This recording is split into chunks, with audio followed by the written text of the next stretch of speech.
네, 꿈꾸는 책방 오늘 오프닝에서 말씀을 드렸습니다만 오늘 여러분께 소개해드리는 책은 교회의 울타리를 넘어서라라고 하는 책입니다. 부산중앙교회의 최연범 목사님께서 책의 저자이신데요. 오늘 책의 저자이신 최연범 목사님 모시고 책 이야기 함께하도록 하겠습니다. 목사님 안녕하세요. 예, 안녕하세요. 네, 반갑습니다, 목사님. 교회 울타리를 넘어서라. 이 책을 쓰시게 된 동기는 어떤 건가요, 목사님? 여기 이 책이 제가 그동안에 쭉 설교한 그 설교들 중에서 네. 특별히 이제 공공신학과 관련된 전인격적인 신앙과 관련된 그런 부분들을 이렇게 발췌를 해가지고 책을 내게 됐습니다. 근데 이제 우리 한국교회가 대부분 복음주의 교회고 또 믿음과 확신을 가지고 있고 또 열정과 또 많은 부흥을 이뤄왔어요. 그게 저는 우리 한국교회 자랑스러운 점이라 생각합니다. 그런데 근간에 와서는 우리 한국교회가 여러 가지 면에서 어려움을 겪고 있지 않는가. 네. 특별히 다른 것보다도 사회적인 신뢰도가 지금 땅에 떨어져 있다는 것은 우리 모두가 알고 있는 이야기고 또 점차로 이제 교회가 이제 약화돼 가는 그런 모습인데 뭔가 이게 세상으로부터 좀 고립돼 있다는 그런 느낌을 많이 갖게 됐습니다. 그래서 예를 들면 우리가 교회에서 전도를 나가면은 옛날과 다른 느낌을 우리 모든 교회들이 받고 있어요. 그렇죠. 옛날에는 기독교에 대해서 특별한 선입견을 갖고 있지 않은 경우가 많았는데 지금은 기독교에 대한 선입견을 갖고 있어요. 네. 전도가 잘 안 되는 거죠. 네. 그 옛날에는 이제 자기가 개인적으로 기독교인들과 안 좋은 그런 경험이 있는 분들이 기독교에 네. 대해서 부정적인 선입견 가졌는데 지금 기독교인하고 이렇게 접촉이 없는데도 불구하고 기독교에 대한 부정적인 생각을 갖고 있는 사람들이 많거든요. 어떻게 보면은 이제 공적인 영역에서 교회에 대한 불신을 많이 갖게 되는 거죠. 교회가 이제 여러 가지 덕이 되지 못하는 그런 문제들, 그런 비행들.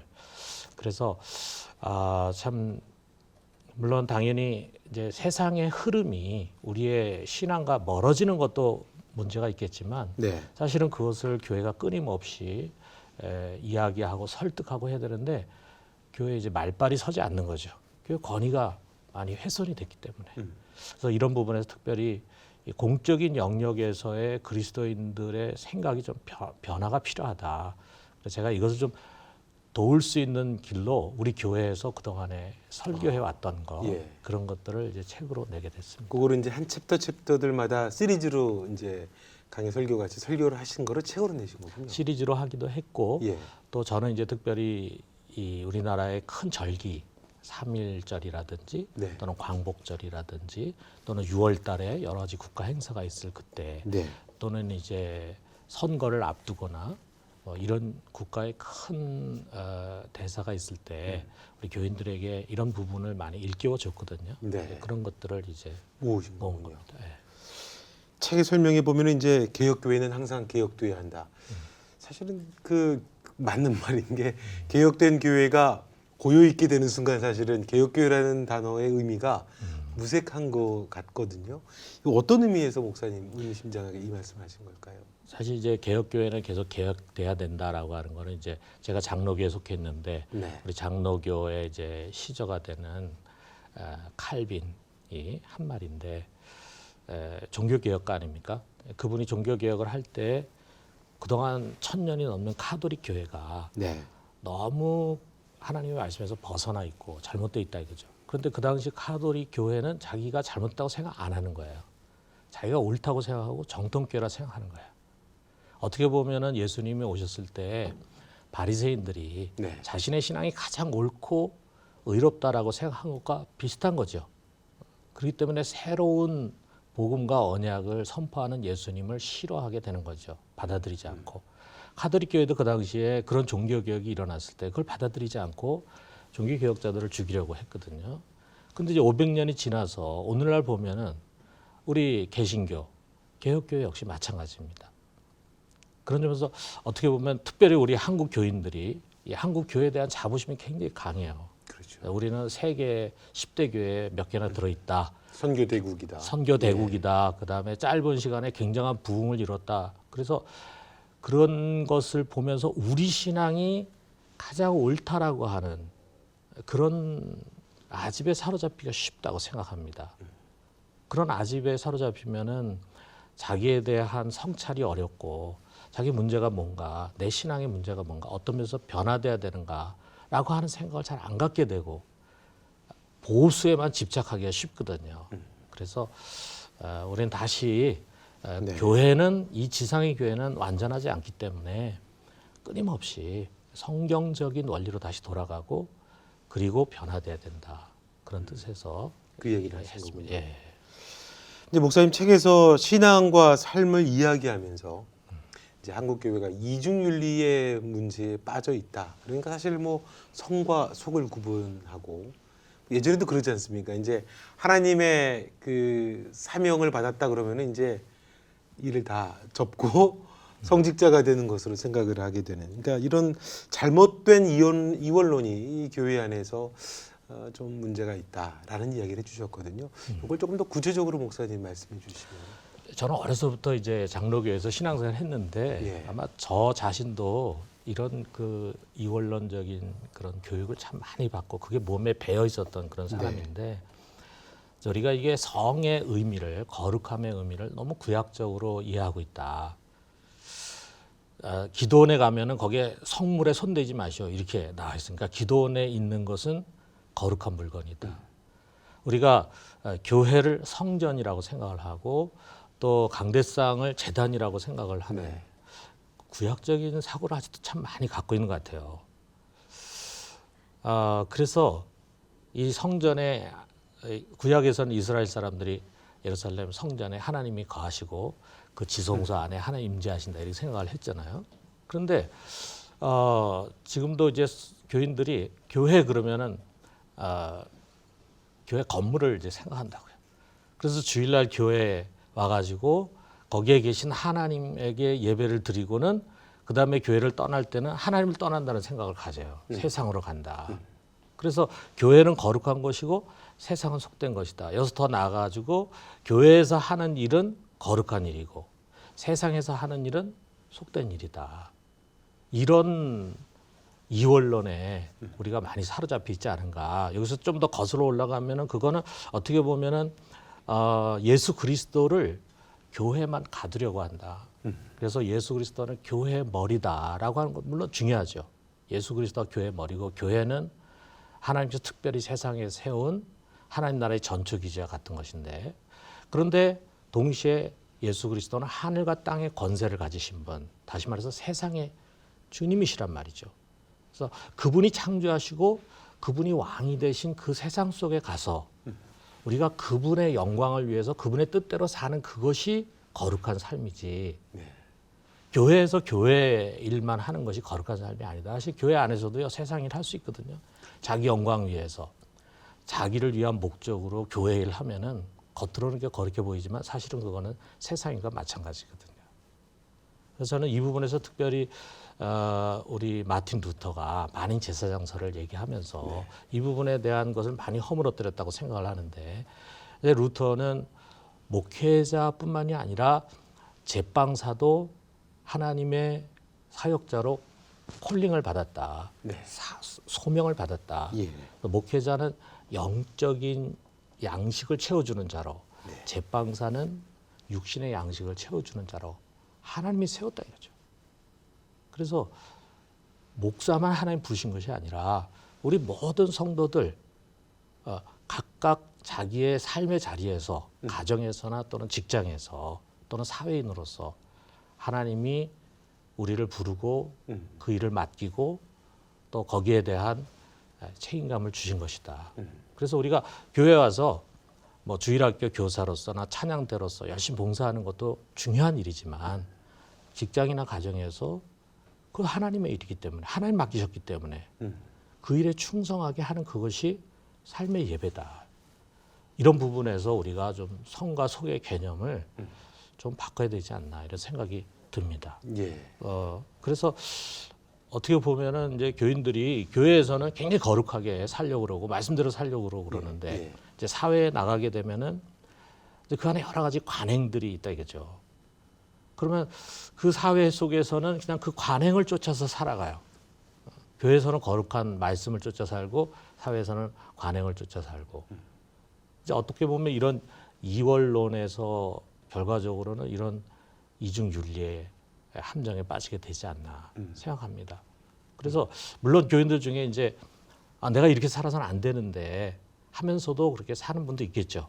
네. 그런데 이게 뭐가 문제냐 이런 생각을 갖는 분들이 있어요. 네. 그런 분들이 결국 나중에 이제 뭐 문제가 터져가지고 신문지상에 나오고 막 이렇게 해서 우리 교회에 이제 큰 아픔을 주기도 하고 이렇게 하는데 사실은 그때까지 그게 왜 문제냐 사람 다 하는데 이런 생각을 이제 갖기가 쉽다는 거죠. 네. 그러면 이제 목사님 모실 때는 이제 사실은 이제 한국 교회 얘기를 할 때 걱정하고 우려하는 얘기 중에 하나가 성도들이 빛과 소금이 되지 못하는 그런 모습이 덕이 안 되니까 그렇다면 그 원인이 이렇게 이제 이원론적인 문제 또 어떤 이중윤리의 문제가 성도들 안에 자연스럽게 배워서 세상에 나가서는 덕과 뭐 빛과 소금의 역할을 못하기 때문에 지금과 같은 평을 교회가 받는 거다 그렇게 이해를 하면 되는 건가요? 맞습니다. 그러면 이제 목사님 책에서도 이제 사실 조금 더 확장이 되면 정교분리에 관한 얘기도 이제 목사님이 이야기를 하시면서 이제 한국 교회가 제일 많이 얘기하는 게 이제 아무래도 그것을 이야기할 때 가이사의 것은 가이사에게 하나님의 것은 하나님에게 이야기로 이제 그래서 뭐 우리 식민지 시대부터 정교분리라고 하는 거는 한국 교회의 뿌리 깊은 전통이었었고요. 그러니까는 또 어떤 분들은 역사에 조금 빚을 조금 한국 교회가 또 지고 있는 것도 아니냐 그런 얘기도 하시는데 재밌는 건 목사님 가이사의 것 또 하나님의 것 이야기하시면서 국가관에 관해서 이야기를 해주셨어요. 국가라고 하는 게 어떤 의미다. 국가와 교회는 구분하나 구별되지 않는다. 분리되지 않는다. 분리되지 않는다. 이 얘기를 하셨거든요. 네. 이게 어떤 말인가요, 목사님?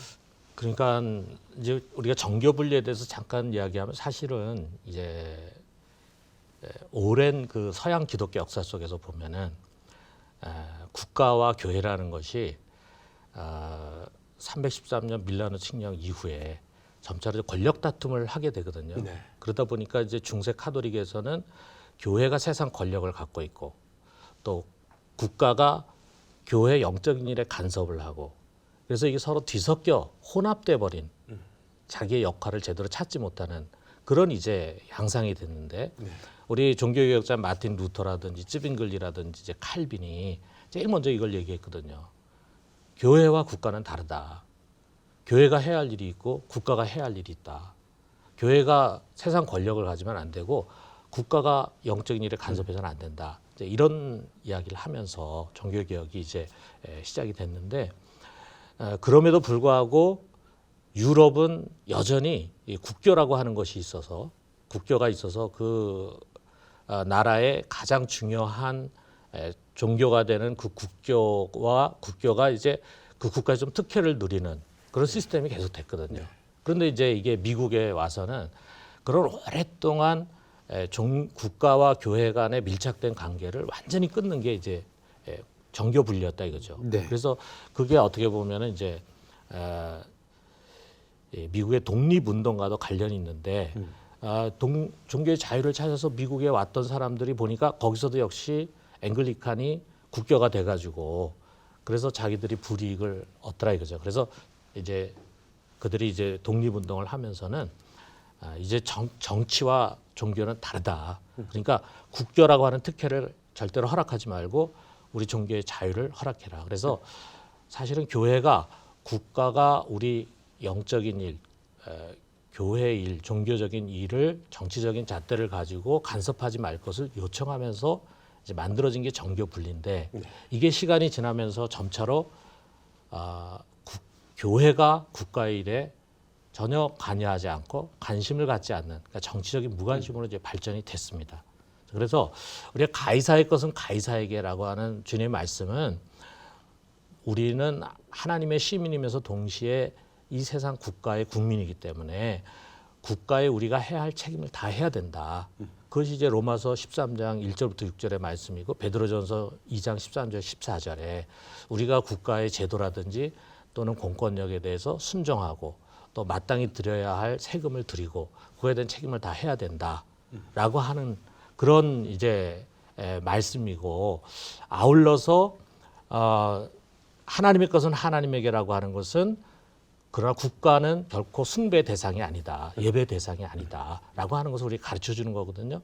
그래서 국가와 교회의 관계라는 것이 서로 분명히 역할은 다르지만 그러나 분리되지 않았다라고 하는 것은 이 국가라는 것 자체가 하나님이 세운 하나님의 기관이고 또 국가의 통치자는 하나님의 종이다. 로마서 13장에서 하나님의 종이다. 이게 하나님이 세상을 유지하고 이 세상을 보존하기 위한 그런 소중한 기구로 국가의 공권을 허락했고 국가가 세워졌으니까 그 국가가 자기를 세운 그 하나님의 뜻에 합당한 모습으로 세워져 가기 위해서는 교회의 도움이 필요한 거라 이거죠.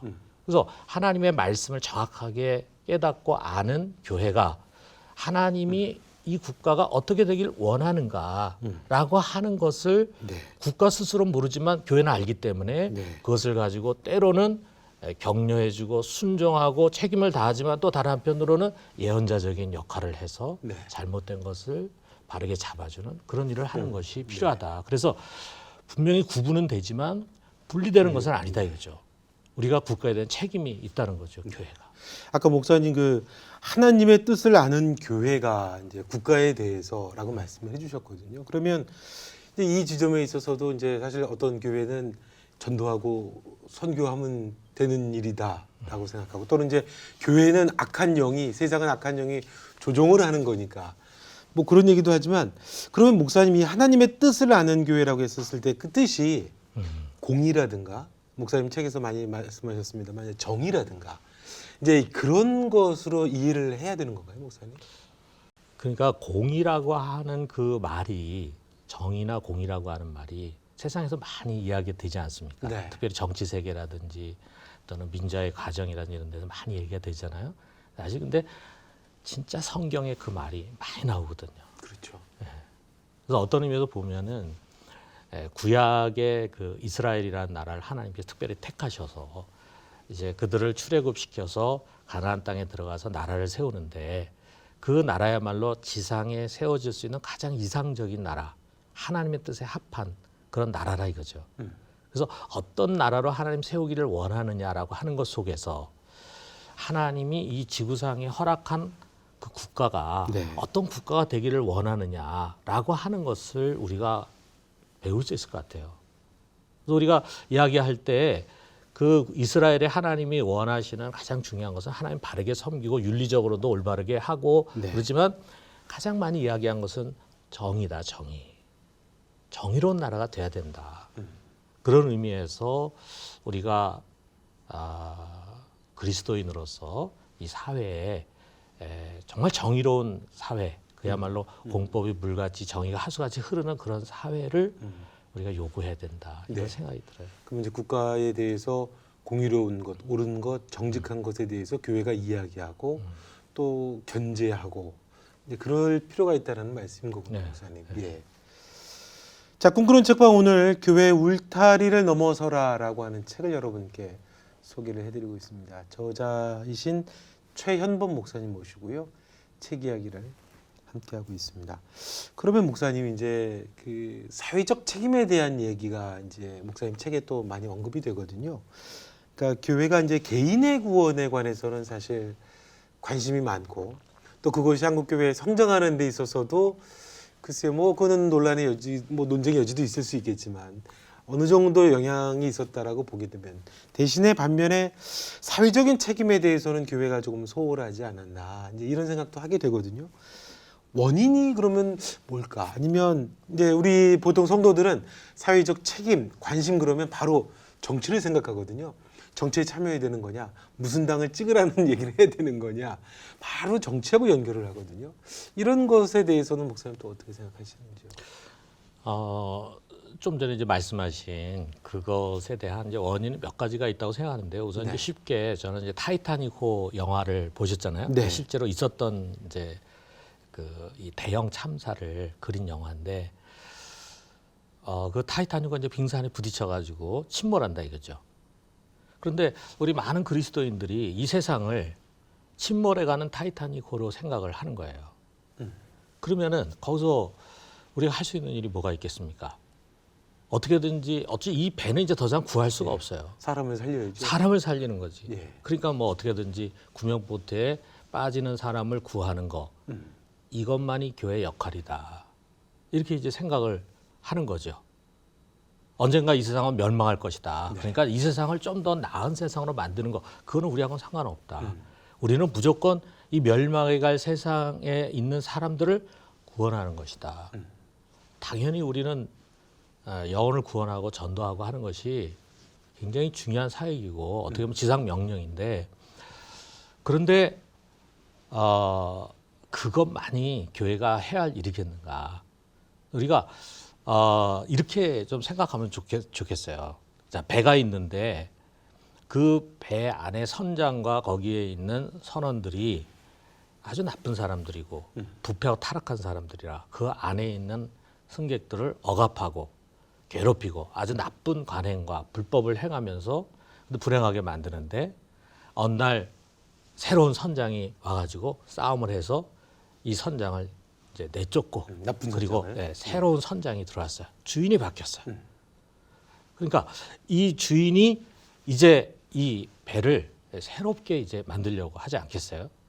그 선정과 선원들은 이제 저 배 밑으로 내려가서 여전히 자기들이 선장인 것처럼 사람들을 미혹하지만 주인은 분명히 바뀌었다 이죠. 선장이 바뀌었어요. 마치 이 세상은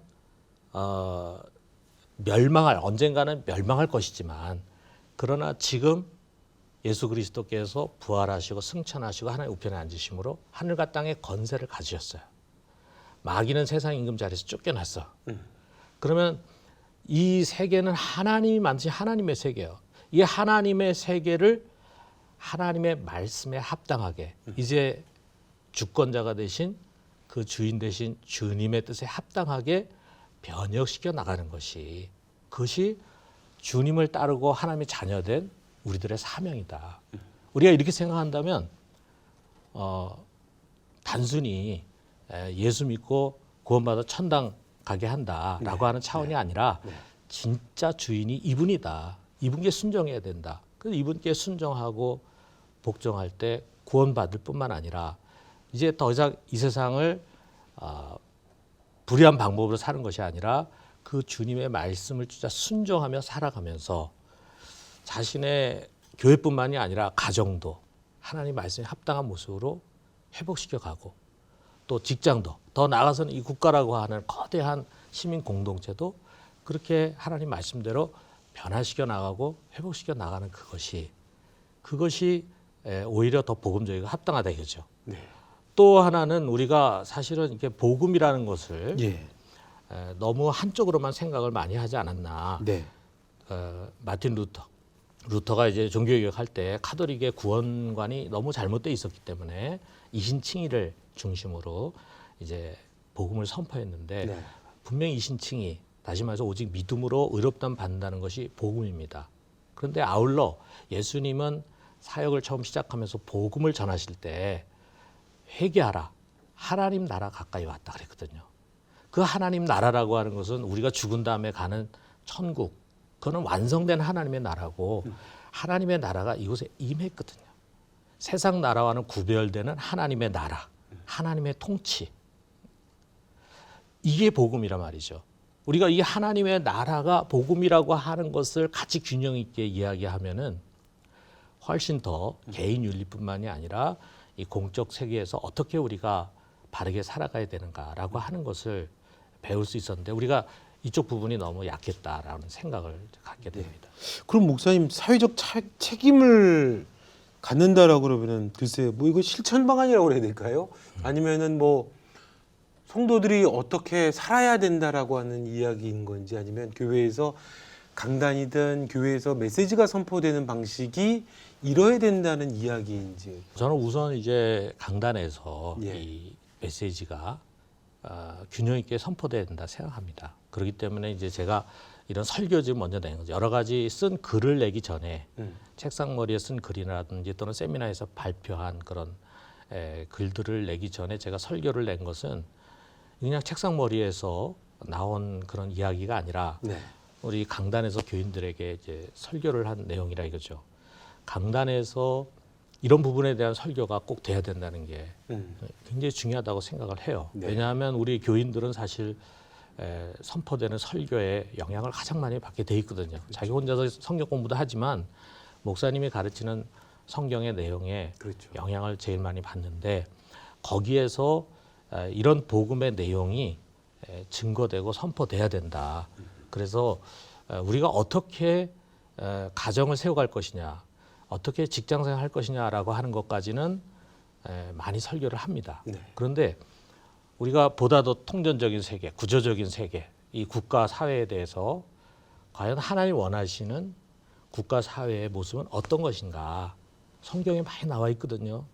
그거를 우리가 가르치는 것이 우리 교인들로 하여금 어떤 세상 정치 이론이 아니고 우리가 사실 누구나 다 정치에 대한 관심 많이 갖거든요. 네. 근데 자칫 세상의 다양한 정치 이론들, 이데올로기, 이념의 영향을 받기가 쉬운데 그것이 아니라 성경 속에 성경이 말하고 있는 정치적인 책임이나 또는 그리스도인들이 가져야 할 올바른 국가관이 어떤 것인가 이거를 얘기해주고 가르쳐줘야 된다. 네. 그게 필요하다고 생각해요. 그렇군요. 예.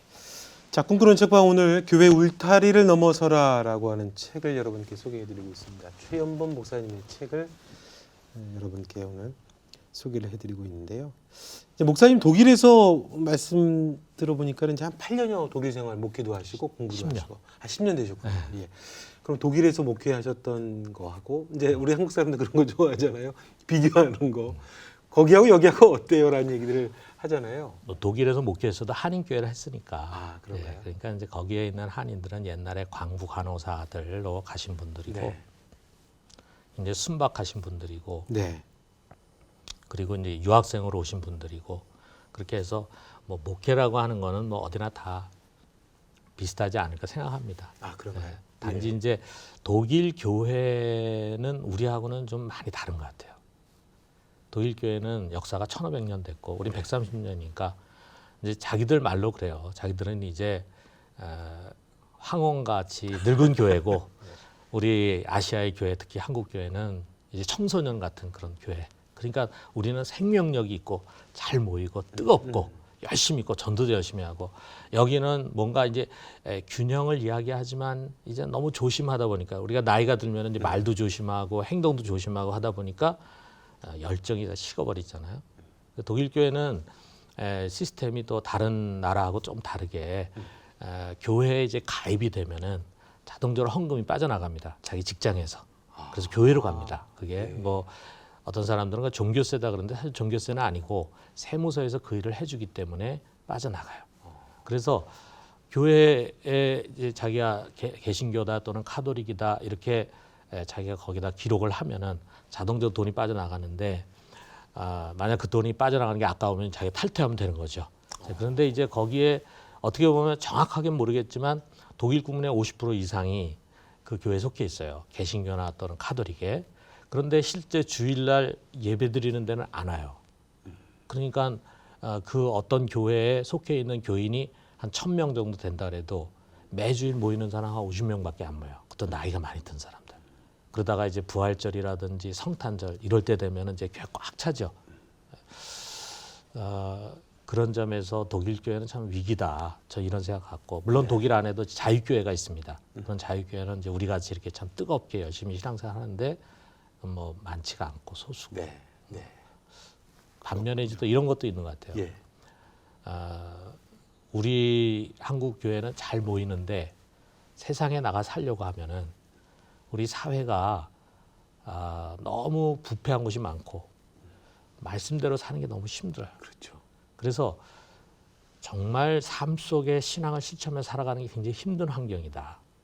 독일 교회는 모이고 같이 뜨겁게 하는 건 안 되기 때문에 그 영적 환경은 어려운데 사회 자체가 우리보다 훨씬 투명하고 어떻게 보면은 기독교 정신이 스며들어서 사회 속에 스며들어서 그런 사회를 만든 사회다 보니까 사회 속에 말씀을 적용하고 실천하는 것이 우리보다 훨씬 쉽다. 그런 차이점도 있는 것 같아요. 네. 예. 자, 목사님 책 제목이 이제 교회 울타리를 넘어서라라고 하는 이야기입니다. 근데 이거는 뭐 보는 시각에 따라 다를 수도 있습니다만 교회 울타리를 넘어서게 되면 이제 한국 교회 역사에서 뭐 한국 교회 역사가 이제 워낙 그 진영 논리가 워낙 많다 보니까 뭐 좌파 신앙이니 또 이제 복음의 능력, 또 순수함을 잃어버리고 지나치게 정치적이어서 뭐 좌파 신학이니 또 한국 교회가 맞지 않는 뭐 실천 신학이니 더 나가면 뭐 자유주의 신학이니 이러면서 순수성을 잃어버리는 거 아니냐. 그러다 보니까 또 그런 얘기도 하시더라고요. 기독교적인 지성하고 복음하고 이 공존하는 거에 있어서 한국 교회가 참 균형점을 못 찾는다. 그런 얘기도 하거든요. 목사님 생각은 어떠세요? 균형점을 못 찾는다는 말씀이 맞고 그것은 어느 정도의 그 기독교 역사도 또 필요할 것 같아요. 시간이라는 거. 네. 우리가 어린아이가 균형을 갖는다는 게 쉽지 않잖아요. 아무것도 안 하는 것보다는 하여튼 뭐든지 하는 게 좋은데 네. 그래서 제가 쓴 여기도 그런 부분을 우리가 고민하지 않으면 안 된다. 아까 지적하신 것처럼 네. 우리 교회가 또 너무 울타리 밖으로 나가버리면은 교회의 정체성과 또 그 신앙의 열정을 잃어버리기 쉽거든요. 네. 그런 점에서 골방의 영성과 일상의 영성이다. 제가 이제 그런 그 내용의 설교도 했는데 우리가 일상의 영성, 삶의 예배, 삶의 자리에서 하나님 말씀대로 직장생활 성실하게 하고 또 가정에서 주부로서 또는 아내로서 남편으로서의 역할을 잘하는 거. 그것도 중요한 삶의 예배죠. 자, 그런데 그게 예배라고 해가지고 주일 예배를 소홀히 하거나 또 우리가 걸어가면서 기도할 수 있죠. 사람과 만났을 때도 기도할 수 있고 항상 기도해야 되니까. 그런데 그렇다고 해서 우리가 조용하게 깊이 있게 기도하는 것을 소홀히 하거나 이렇게 될 경우에는 결국은 신앙의 본질을 잃어버리기가 쉽다. 저는 독일에서 사실 그런 것을 많이 느꼈어요. 이 사람들이 처음에는 그런 교회 울타리 밖으로 삶 속에서 실천되는 신앙, 사회적인 책임을 가진 신앙을 강조하다 보니까 모이는 것을 안 모인다 이거죠. 골방의 신앙을 잃어버렸다 이거죠. 골방의 신앙을 잃어버리니까 하나님 말씀 배울 기회도 없고 그러다 보니까 제가 만난 그 교회 속해 있다고 하는 독일 교인들 중에는 뭐 구원의 확신도 없고 심지어 부활도 잘 믿지 않으면서도 교회 속해 있는 그런 사람들이 나와요. 말씀이 무지한 거죠. 그런 점에서 우리가 철저히 골방의 신앙과 영성의 신앙의 균형을 잘 이어가야 된다. 아울러서 우리가 로마서 12장 1절, 2절을 저는 항상 중요하게 생각하는데 네. 로마서 12장 이후는 삶의 윤리에 대한 이야기가 나오지 않습니까? 어떻게 살아야 되는가. 그런데 어떻게 살아야 되는가를 이야기하기 전에 철저히 복음에 대해서 또 믿음에 대해서 교리에 대해서 이야기한다 이거죠. 우리가 하나님의 은혜가 무엇인가를 바르게 알아야 그 다음에 뭐 가정이나 직장이나 사회 속에서 어떻게 우리가 하나님 말씀대로 살아가야 될까 고민을 할 수 있게 되는 거지. 이게 제대로 안 돼 있으면 은혜에 대한 깨달음이 없고 구원에 대한 확신도 없고 하나님의 말씀에 대한 이해가 없으면은 결국 세상 이론과 논리를 쫓아서 그냥 허울만 기독교인인 그런 사람이 되기가 쉽다는 거죠. 교회는 교회대로 힘을 잃어버리게 되고 이 두 가지가 잘 조화를 이루는 것이 굉장히 필요하다 생각합니다. 아울러서 우리 사회가 지금 이제 어떻게 보면은 이제 분단 국가다 보니까 더욱더 이렇게 좀 진영 논리에 많이 사로잡히게 되는 것 같아요. 그래서 이제 어떤 한 예전에 제가 몇 년 전에 봤는데 이 그 조사를 했는데 우리 한국 사람들은 80% 이상이 자기는 우파다, 좌파다라고 하는 확고한 진영 논리를 갖고 있어요. 이스라엘 사람들은 50% 정도밖에 안 되는데 그래서 우리가 너무 좀 극단적이고 진영 논리에 빠지게 되면은 자기 진영에서만 생각하다 보니까 자기처럼 하지 않는 사람은 다 저쪽 사람. 그렇죠. 적대시하죠. 그렇죠. 그래서 우리가 기독교인인데 자기처럼 목소리 내지 않으면은 정죄하는 거죠. 저쪽 진영이다 이렇게. 근데 우리 사실 그리스도인들은 세상에 나가서 우리가 정치 활동도 하고 보수다, 또 진보다 이렇게 하지만 네. 이걸 우리는 사실 다 상대화 해야 되거든요. 이게 절대적인 게 아니거든요. 그렇죠. 그래서 어떻게 보면 진영 논리나 또는 극단적인 그런 자세를 취하는 사람들은 신앙보다도 정치가 우선이다. 이게 굉장히 위험한 거거든요. 신앙보다 정치가 우선인 사람은 그 정치적인 눈을 가지고 교회나 사회나 또는 개인을 바라보게 되기 때문에 하나님 말씀을 우선하는 것이 아니라 또 신앙을 이용하는 거죠. 그렇죠. 예. 네. 그런 점에서 우리는 항상 하나님 말씀이 항상 우선이지 네. 정치가 우선이 아니다. 그런 진영 논리에 우리가 빠져서는 안 된다라고 네. 생각합니다. 목사님 책 제목에는 만몬을 향해 칼을 빼들라 이런 얘기를 하셨습니다, 목사님. 이 얘기는 어떤 얘기인지 우리 청취자들께 책을 보셔야 되는 거지만 네. 짤막하게 이게 어떤 의미다라고. 그러니까 우리 이제 지금까지의 우리 나라에 대한 조사에 의하면은 우리나라 사람들은 국민소득이 3,000불이 됐는데도 3만 불이 됐는데도 아직 돈이 행복을 좌우하는 중요한 열쇠예요. 그렇죠. 보통 나라 사람들은 뭐 한 1,500불 이상 되면은 더 이상 돈이 행복을 좌우하는 중요한 열쇠가 아닌데 우리는 이제 그 2배 되는 그런 소득을 갖고 있음에도 여전히 사람들이 돈에 집착합니다. 우리 사회 전체 분위기에 이 만모니즘의 영향이 굉장히 강하다라는 생각이 들어요. 그런데 우리 교회라는 게 뭐 사회하고 동떨어져 있는 게 아니거든요. 교회가 강력한 가치관을 가지고 세상을 변화시키지 않으면은 결국 세상의 영향을 교회가 받게 돼 있어요. 우리가 이걸 세속화라 그러지 않습니까? 세속의 가치가 교회 안에 흘러 들어와. 그래서 교회도 만모니즘의 영향을 많이 받는다. 우리가 몇 년 전에 이 한국을 방문한 YM의 그 로닝 커닝햄이라는 분 지도자, 그분이 우리나라에서 이제 집회를 하고 목사님들 만나고 대화하고 이렇게 하고 우리 한국 교회를 살펴봤겠죠. 그리고 일본에 가서 기자들하고 만나는 가운데 그런 얘기했어요. 우리 한국 교회, 특히 한국 교회 지도자들이 너무 돈에 오염이 돼 있다. 우리 안에 사는 사람들은 그걸 잘 못 느낄 수 있어요. 왜냐하면 우리 사회 전체가 그러니까. 그런데 정말 밖에서 들여다보면은 우리 한국교회가 알게 모르게 너무 만모니즘에 지금 강한 지배를 받고 있는 게 아닌가. 이런 부분에서 교회가 먼저 변화돼야 된다. 교회가. 네. 그래서 우리가 종종 교회의 이제 재정적인 문제 때문에 어려운 문제 터지고 교회에 이제 분열이 일어나고 이렇게 하는데 그런 문제가 이미 곪라 터졌을 때는 그건 너무 심각한 그런 늦은 문제. 거죠. 예. 지금 우리 대부분의 교회들이 이제는 재정 문제에 있어서 좀 정직하게 할 뿐만 아니라 네. 우리가 우리 자신 한번 돌아보면서 네. 과연 우리는 좀 만모니즘에 오염된 그런 가치관이나 지금 신앙관을 쫓아가고 있는 것이 아닌가. 그냥 반성하는 것이 참 필요하다고 생각해요. 네. 그래서 제가 이 만문을 향해서 예. 교회 칼을 빼들어야지. 마지막 부분에 예. 그러니까 칼 빼지 않으면 세속화당하든가 둘 중에 하나인 거군요. 맞습니다. 목사님 끝으로 우리 책을 이제 보신다든지 또 책을 내셨을 때 성도들을 생각했었을 때 이런 마음을 좀 나누고 싶었다. 이런 것들을 꼭 우리 성도나 교회들이 같이 고민하고 같이 또 생각했으면 좋겠다. 어떤 거 마지막으로 드리고 싶은 말씀이 있다라고 하면요. 어떤 걸까요?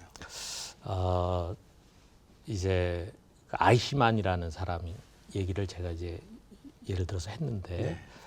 그 나치 시대 유대인들의 재산을 몰수하고 유대인들을 이제 그 형무소로 보내는 일에 적극적으로 관여했던 사람이 아르헨티나에 잡혀가지고 와서 예루살렘에 재판받을 때 한나 아렌트가 가서 그 재판 장면을 보고 쓴 책이 있거든요. 예루살렘의 아이히만 악의 평범성. 근데 거기서 보면은 그 아이히만이라는 사람이 뭐 이렇게 조폭같이 생긴 그런 것이 아니라 너무 착한 사람이야. 너무 착하게 보이고 순수하고 순전하고. 근데 문제는 뭐냐 하면 자기가 그렇게 많은 유대인들을 불행으로 몰아넣었음에도 불구하고 그게 왜 죄냐. 죄라 생각하지 않는 거예요. 자기는 상관이 시키는 걸 그대로 순종해서 따라서 한 것밖에 없다.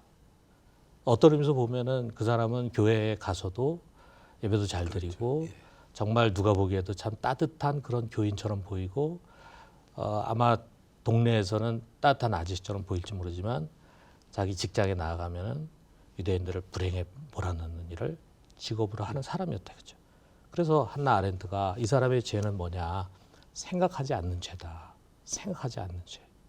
우리가 어떻게 보면은 참 교회에서는 충성되고 성실하고 열심히 있고 신앙이 좋은 사람이지만 사회 구조적인 부분에 있어서는 큰 악과 죄를 범하는 그런 사람이 될 수도 있는 거죠. 그런 점에서 우리 항상 여기 깨어 있어야 된다. 그래서 우리가 성경도 열심히 보고 아울러 신문도 열심히 보면서 또 신문도 어느 한쪽에 치우친 신문보다는 다양하게 보면서 항상 고민하면서 우리가 신앙생활을 해야 되겠다. 정말 하나님의 뜻이 무엇일까? 하나님의 말씀을 오늘날 우리 시대에 어떻게 적용해야 될까? 그러려면 우리 시대에 대한 이해가 좀 객관적으로 바르게 잘 돼 있어야 된다.